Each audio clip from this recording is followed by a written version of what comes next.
Nous sommes plus curieux du sens des rêves que des choses que nous voyons éveillées. Diogène de Sinope était un philosophe grec ayant vécu au IVe siècle avant Jésus-Christ.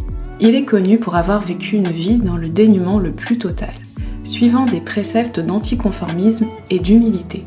Considéré comme le premier cynique, il a profondément influencé le stoïcisme de Zénon de Kition, dont nous avons parlé le 3 décembre. D'après mes recherches, la citation n'est pas authentique. Le premier philosophe à avoir offert une théorie cohérente sur les rêves est Aristote, au même siècle avec ses traités.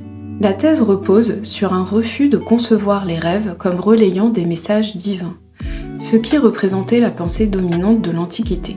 Il évoque également les rêves lucides en nous livrant le premier témoignage antique sur ce sujet. Pour Aristote, les rêves sont le fruit naturel de la représentation ou imagination, fantasia en grec, et puisent leur inspiration dans la réalité, mais en la déformant suffisamment pour donner un sentiment d'incompréhension au réveil. Pour l'interprétation, il considère qu'ils peuvent donner des indices sur notre état de santé, étant donné que les sens sont au repos. La notion d'inconscient n'étant pas conscientisée à cette époque, l'analyse reste sommaire.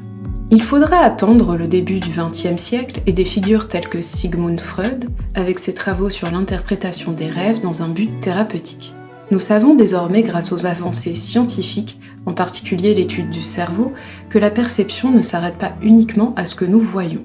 La curiosité de trouver un sens aux rêves permet de percer ses propres secrets, ceux-là même que nous refusons parfois de voir éveillés.